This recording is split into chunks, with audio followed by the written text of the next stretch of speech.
कल क्वेश्चंस का एलिगेशन में डिटेल्स देख लिए थे हम लोग। यहाँ पे क्या दिया होगा, the average marks obtained by 100 candidates in a certain examination is 38 if the average marks of past candidate is 44 and that of the failed candidates is 19, what is the number of candidates who passed the examination? Question सबको समझ में आया हुआ था। काम क्या करेंगे उसको समझ लीजिए। क्वेश्चन आप देखिए कि पहला क्वेश्चन आपका दिया हुआ था एवरेज चैप्टर से, दूसरा क्वेश्चन था इंटरेस्ट वाला, simple interest compound interest topic से था, तीसरा क्वेश्चन आपका मिक्सचर से दिया हुआ है, चौथा क्वेश्चन आपका फिर से एवरेज का दिया हुआ, साथ में परसेंटेज लगा हुआ है। ठीक है, नेक्स्ट क्वेश्चन देखेंगे तो ये प्रॉफिट लॉस का क्वेश्चन है।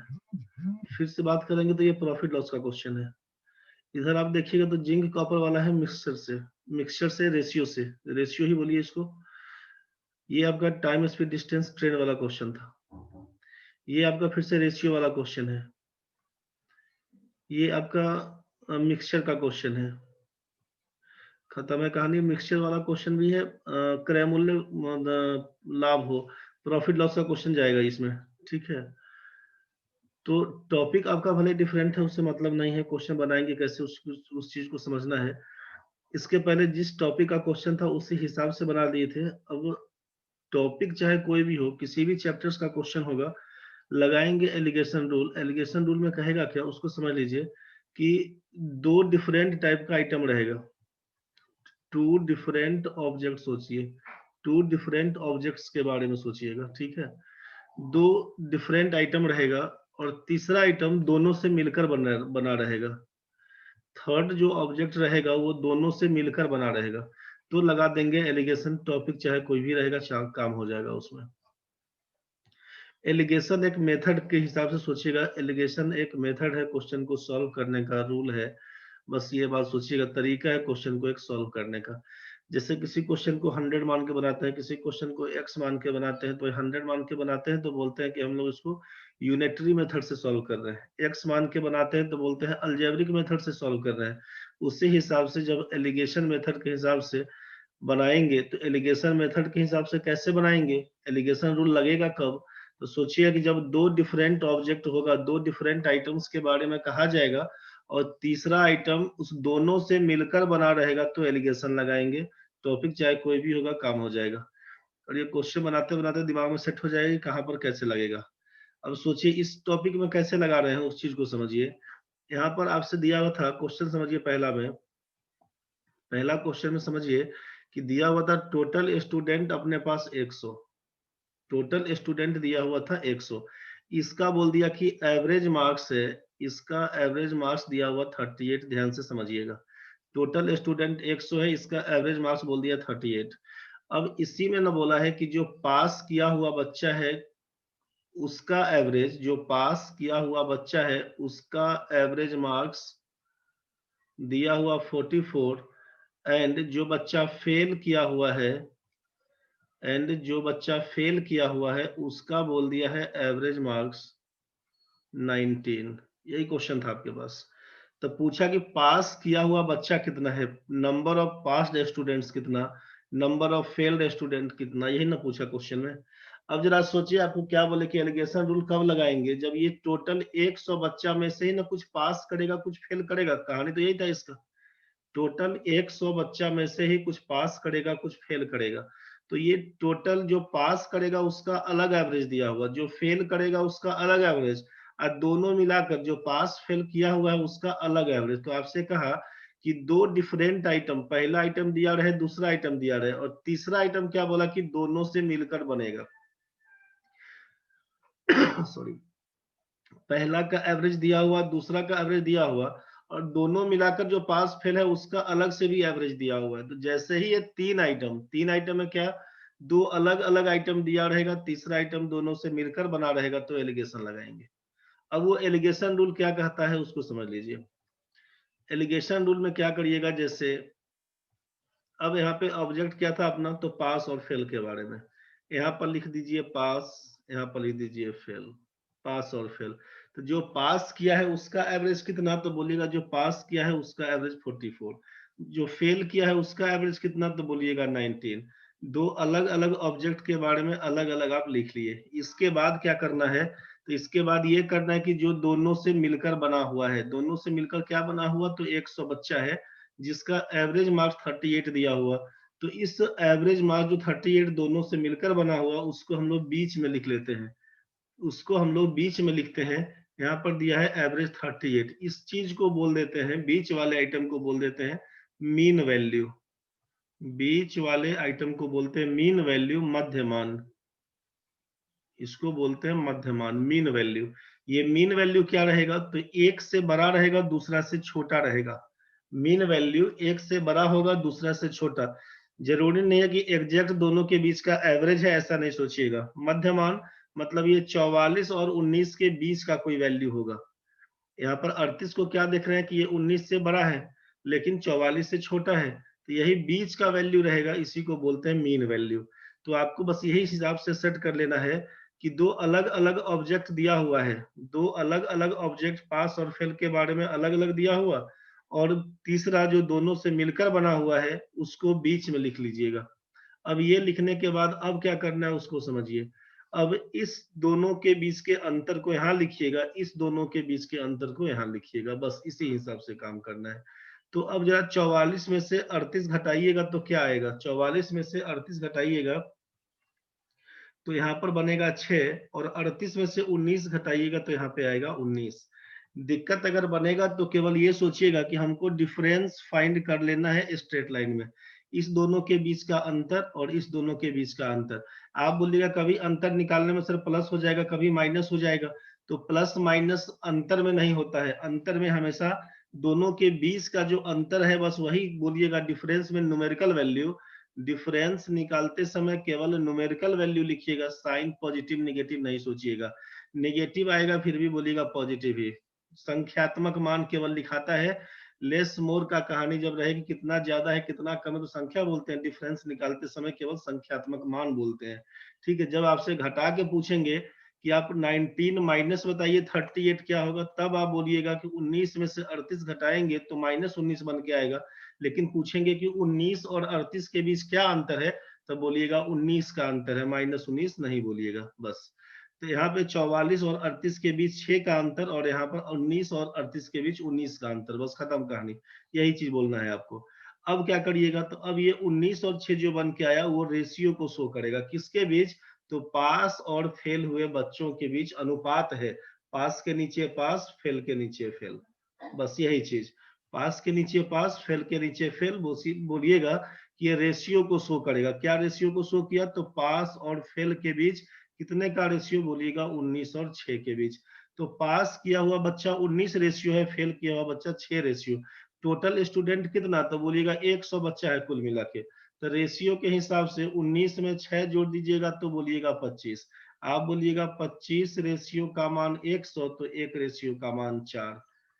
अब 19 रेशियो का मान कितना, तो 19 चौक 76, 76। 6 रेशियो का मान कितना, 6 चौके 24, यही आपका 76 आंसर है, यही आपका 24 आंसर है, बस खत्म कहानी। 44 और 19 लिखिएगा, 38, 19 और 6 करिएगा, पूछेगा पास कितना किया, बोलिएगा 19 बट्टा 19 में 6 जोड़ दीजिएगा 25, गुना बोलिएगा 100 बच्चा था। पूछेगा फेल कितना, बोलेगा 6 रेशियो, दोनों का सम हो जाएगा 25, गुना बोल दीजिएगा 100। यहाँ पर काटिएगा तो 76 लिखिएगा, यहाँ पर काटिएगा तो 24 लिखिएगा, बस यही आपका आंसर है। नहीं बुझाया तो बताइए। तो ये पहला क्वेश्चन तो आपका समझ में आ चुका है भाई, एलिगेशन मेथड के हिसाब से। डिटेल्स तो कल समझ में आया था, बाकी ये आपका एलिगेशन के हिसाब से। नेक्स्ट क्वेश्चन दूसरा क्या था, कमल ने 60,000 रुपया उधार दिया। Out of that sum part at 5% and rest part at 4% at simple interest. If total annual interest is ₹2560, what is the amount given at 4%। Kamal ने 60,000 रुपया में से कुछ राशि को 5% एवं शेष राशि को 4% की दर से उधार लगाया एवं वर्ष के अंत में 2560 रुपया साधारण ब्याज कमाया। तो 4% वार्षिक दर से दी गई राशि क्या थी। डिटेल्स में कल हम लोग पढ़े थे, इसका डिटेल्स क्या होगा सबको मालूम है। अब हम लोग शॉर्ट में क्या कर लेंगे उस चीज को समझिए। तो आपसे कहा गया है, क्वेश्चन समझिए पहले दूसरा, कि टोटल अमाउंट कितना था। टोटल अमाउंट था अपने पास 60,000 रुपये, ध्यान से समझिएगा। इस 60,000 रुपया में से आप कहे कि कुछ पैसा को लगा देते हैं 5% पर, कुछ पैसा को लगा देते हैं 4% पर।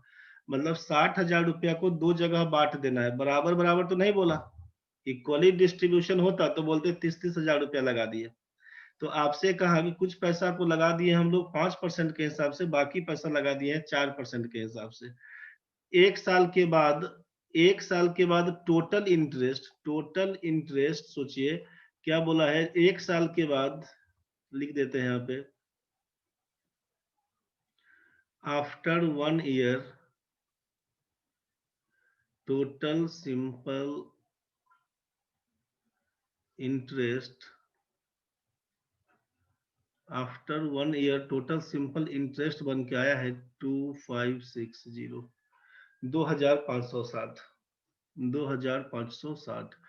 कब? एक साल के बाद कुल सिंपल इंटरेस्ट बन के आया है 2560।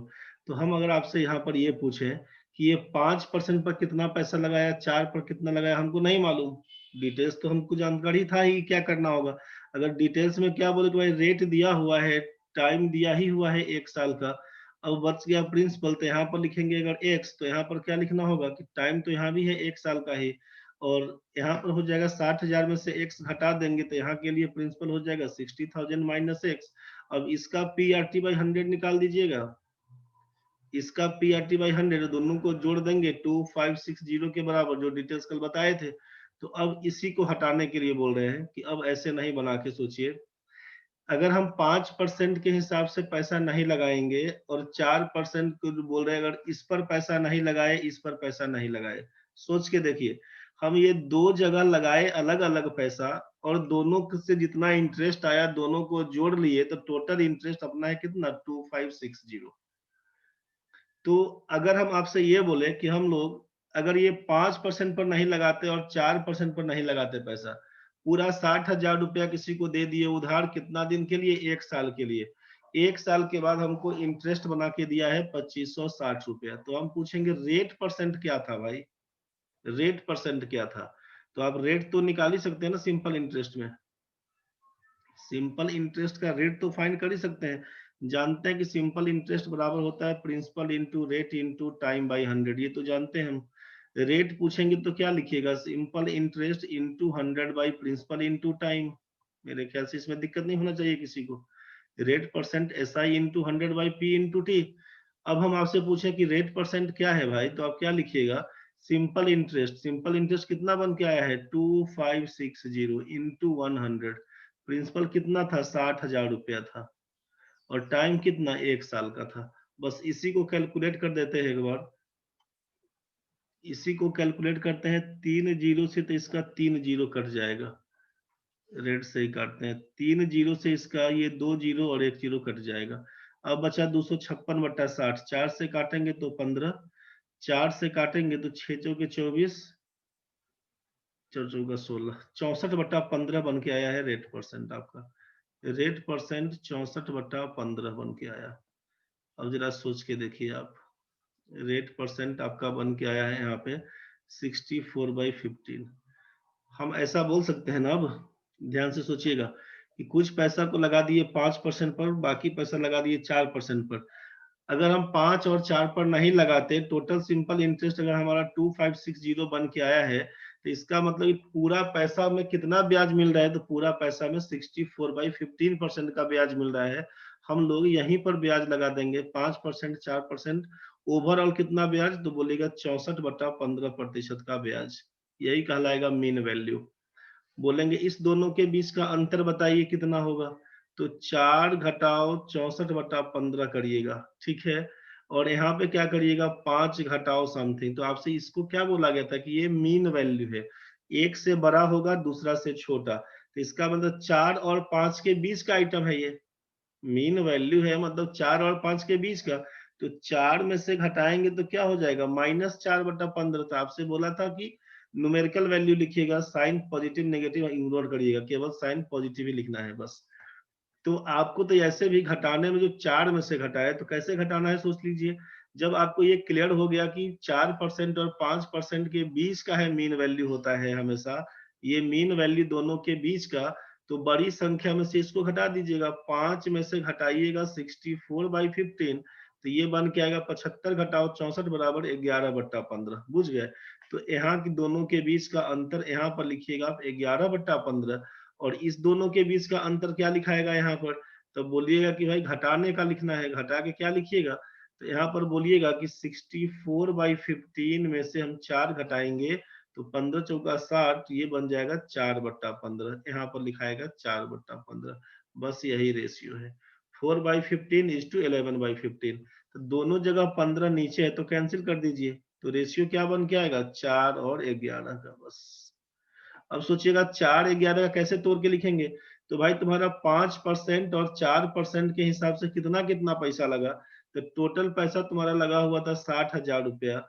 रेशियो कैसे है? 4/11 में बांटना है, तो यहाँ पर बोल सकते हैं ना कि 4 और 11 का मतलब 15 रेशियो, तो 15 रेशियो का मतलब है 60,000, तो 1 रेशियो का मतलब है 4,000। इसका मतलब है कि 4 रेशियो का मान हो जाएगा 16,000 और 11 रेशियो का मान हो जाएगा 44,000। हमसे 4% पर पूछेगा तो 44,000 आंसर, 5% पर पूछेगा तो 16,000 आंसर। ये बात समझ में आया होगा। एक तो रेशियो के हिसाब से कर दीजिए, तब आप फ्रैक्शन में भले उलझ जाएंगे तो थोड़ा कैलकुलेशन है, कैलकुलेट करके देखिएगा। कैलकुलेशन है, कैलकुलेट करके देखिएगा। ये 16,000 है और ये 44,000, यही आंसर है आपका। रेशियो इसका रेट के हिसाब से बनाएंगे तो इस हिसाब से बनाएंगे। एक बार फिर से समझिए, क्वेश्चन को फिर से समझिए। क्वेश्चन नंबर 2 यहाँ पर दिया था टोटल अमाउंट अपने पास 60,000 रुपया। क्वेश्चन को ध्यान से समझिएगा, 60,000 रुपया। आपसे कहा कि 2 जगह बांट देना है पैसा, कुछ पैसा लगाना है 5% पर, बाकी को लगा देना है 4% पर। यही 5 और 4 टोटल सिंपल इंटरेस्ट आपसे बोला कि 2560 है। कब? तो बोल रहे कि आफ्टर 1 ईयर, आफ्टर 1 ईयर, 1 साल के बाद कुल साधारण ब्याज 2,560 रुपया लगेगा। अगर हम बोले कि पूरा पैसा लगा दीजिए 5% पर, तो कितना ब्याज पाइएगा? आपसे बोला गया था ना कि 2 अलग अलग ऑब्जेक्ट दिया होगा, तीसरा ऑब्जेक्ट दोनों से मिलकर बना होगा। अगर हम बोल दिए कि पूरा पैसा को लगा दिए 5% के हिसाब से, तो 60,000 रुपया को लगा दिए आप 1 साल के लिए 5% के हिसाब से, कितना सिंपल इंटरेस्ट बन के आएगा भाई? सिंपल इंटरेस्ट होता है principal into rate into time by 100। Double zero cancel, बोलिएगा 3,000। तो यहाँ से बोलिएगा ना भाई कि 5% के हिसाब से पूरा पैसा लगा दिए तो हमको 3,000 रुपया ब्याज मिलेगा, 3,000 रुपया ब्याज मिलेगा। ये तो क्लियर है।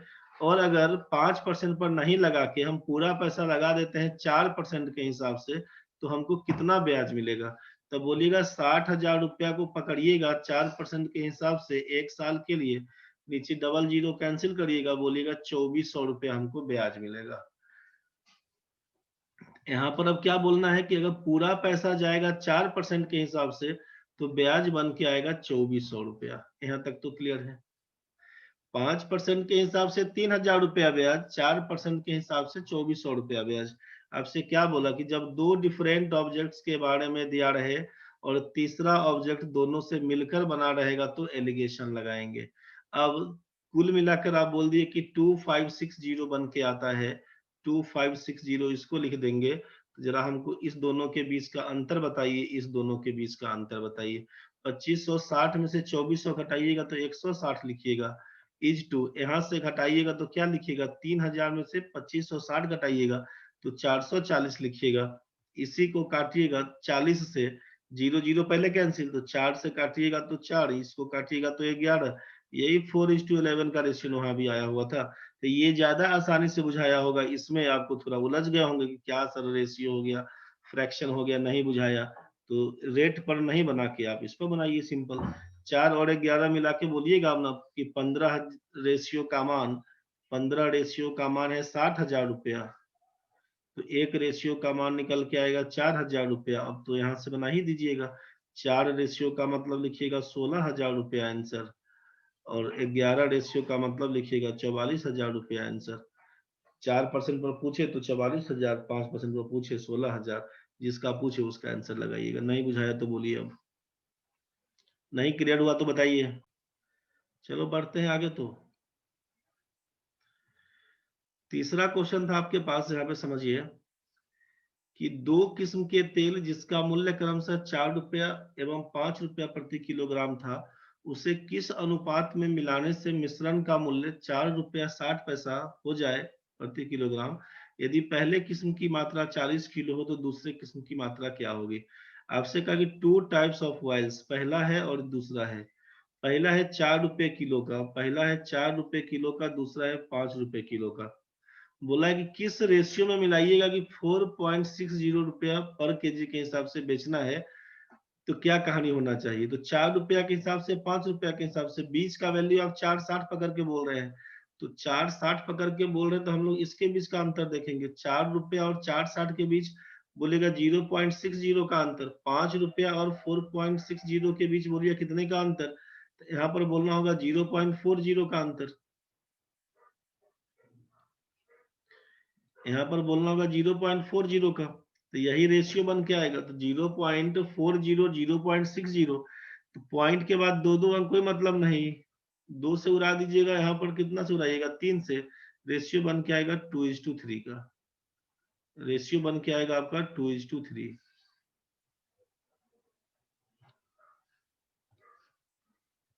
रेशियो बन के आया 2:3 का। अब आपसे बोल दिया कि पहले किस्म की मात्रा 40 किलो है, तो 2 का मान, यहाँ पर 2 का वैल्यू बताइएगा 40, 2 रेशियो का वैल्यू बोलिएगा 40, तो 1 रेशियो का मान बोल दीजिएगा 20, तो 3 रेशियो का मान बोल दीजिएगा 60। बस यहीं से है। पहला अगर 40 किलो, दूसरा 60 किलो बनेगा। अगर हम लोग यहाँ पर 0.40 और 0.60 यहीं पर कर देते तो भाई 40 का मान 40, 60 का मान 60, आंसर खत्म कहानी। बस इसी पर तोड़ दीजिएगा। 4 नंबर क्वेश्चन सोचिए क्या बनाइएगा।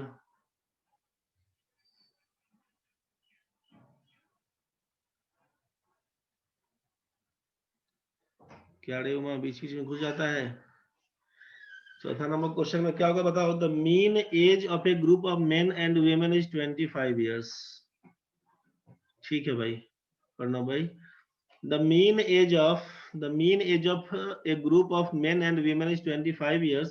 If the mean age of the group of men is 26 and that of the group of women is 21, then find the percentage of men and women in the group. कल फिर आपका 21 तारीख है, छुट्टी रहेगा भाई। कल आपका 21 तारीख है, छुट्टी रहेगा। अभी कट जाएगा 9 साढ़े 9 मिनट के बाद, जुड़ जाइएगा एक बार फिर से। अगर इस बीच में हो गया तब तो ठीक है, नहीं होगा तो फिर जुड़ जाइएगा। देखिए, किसी समूह में पुरुष और महिलाओं की औसत आयु 25 मिला के दिया हुआ है, 25 वर्ष है। यदि पुरुषों की औसत आयु, ये मेल के बारे में दिया है और यहाँ पे फीमेल के बारे में दिया है। मेल का कितना, तो मेल का बोल रहे हैं कि 26 साल, फीमेल का बोल रहे हैं 21 साल, और दोनों का मिलाकर कितना, तो दोनों का मिलाकर आप बोल रहे हैं यहाँ पर 25। दोनों का मिलाकर बोल रहे हैं 25। इस दोनों के बीच का अंतर 26 और 25 के बीच 1 का है, 21 और 25 के बीच 4 का है। 4:1 का रेशियो। पूछेंगे मेल कितना है, फीमेल कितना है, तो अब आपसे 4 और संख्या पूछेगा तब तो कैन नॉट बी डिटरमाइंड, संख्या कहां से निकाल के देंगे हम लोग। लेकिन पूछेगा परसेंटेज, तो परसेंटेज का मतलब है कि 4 और 1 मिला के 5 रेशियो, तो 5 रेशियो बराबर यही ना 100% होता है भाई। तो 1 रेशियो का मान बोलिएगा 20%, 1 रेशियो का मान बोलिएगा 20%, तो 4 रेशियो का मान कितना बन के आएगा 80%, और 1 रेशियो का मतलब कितना बन के आएगा 20%। तो अगर पुरुष का पूछेगा तो बोलिएगा 80%, महिला का पूछेगा बोलिएगा 20%, मेल बराबर 80%, फीमेल बराबर 20%। प्रणव भाई तुम्हारा कितना आया था रे, 25% गड़बड़ था भाई। समझ में आ गया होगा रे समीर भाई,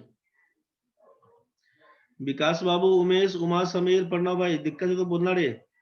निखिल, नवीन, महादेव, कृष्णा जी, गणेश भाई, बबीतांजलि, जिस किसी बच्चे को दिक्कत है बोलो रे भाई। समझ गया तो बढ़िया है, बढ़ेंगे आगे। तो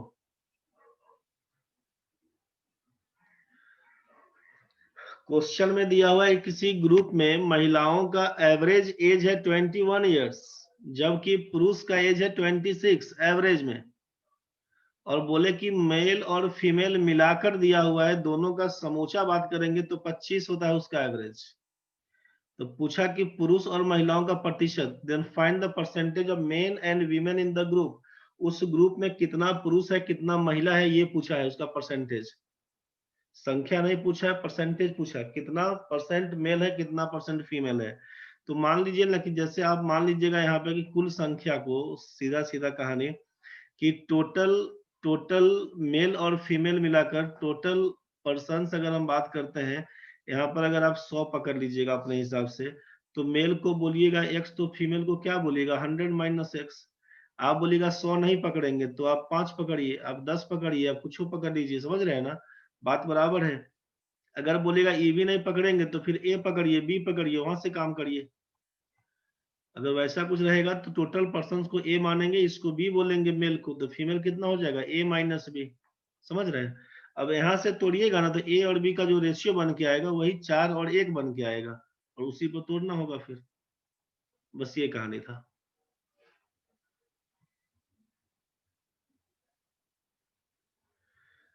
आप मेन और वीमेन का कितना परसेंट है, हाँ ये भारी जुलूम निकाल दिए आप निकाल दिए 1/4 into 100%, female is how much percent of male, आप ये निकाल के बैठ गए। तो वो नहीं निकालना था भाई, कितना परसेंट उस ग्रुप में मेल है कितना परसेंट फीमेल है ये फाइंड करना था, आप उल्टा कर दिए थे। सही बात है।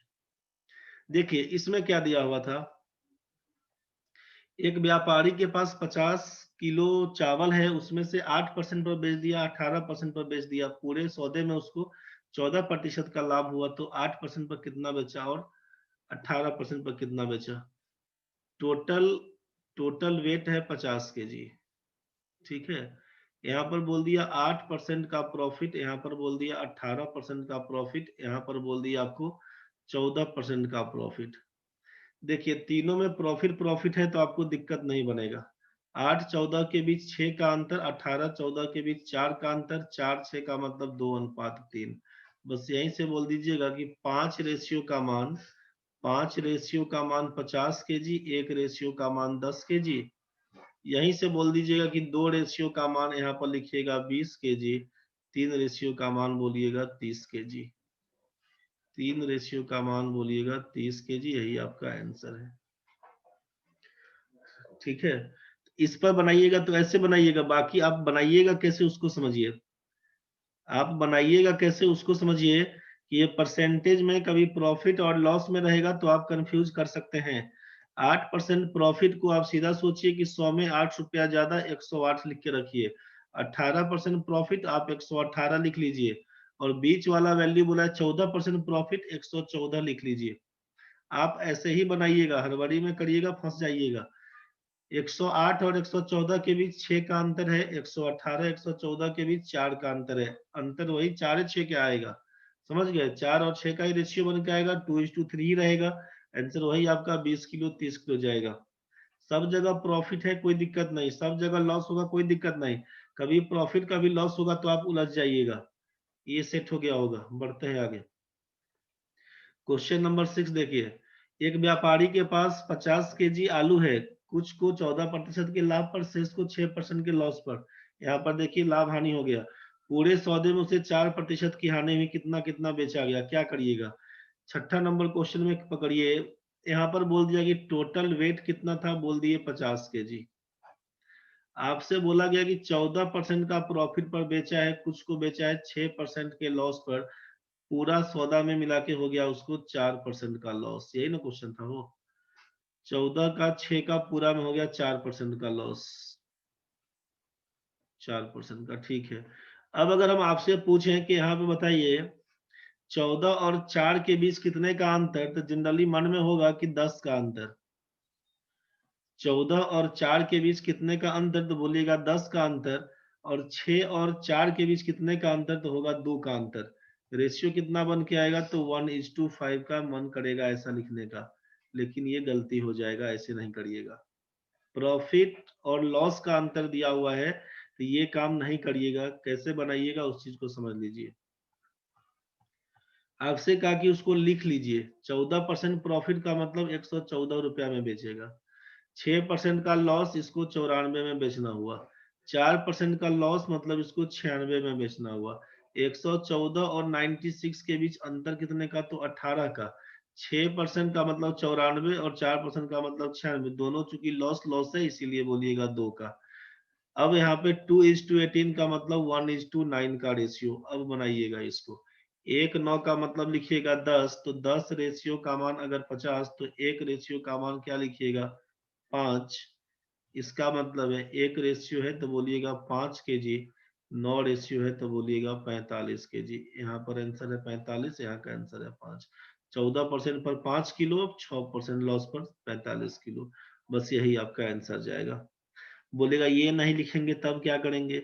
नहीं लिखेंगे तो आपको ये याद रखना पड़ेगा कि सेम आइटम है, सेम आइटम रहेगा तो माइनस करिएगा, और अपोजिट आइटम रहेगा, अपोजिट आइटम रहेगा तो प्लस करिएगा। डिफरेंस निकालते समय, डिफरेंस निकालते समय इस बात का ध्यान रहे आपको।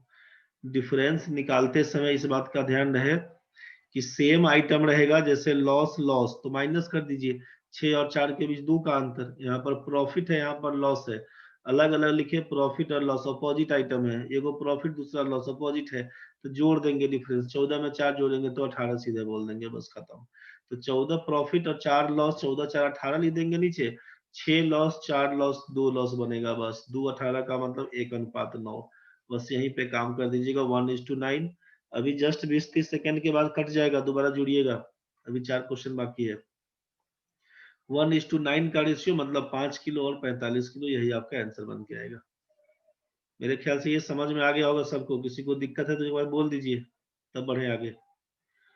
किसी को भी अगर दिक्कत है तो बोल दीजिए, इसके बाद 7वां क्वेश्चन बढ़ेंगे हम लोग। नहीं दिक्कत है तो ठीक है, वेट करिए कटने का अब।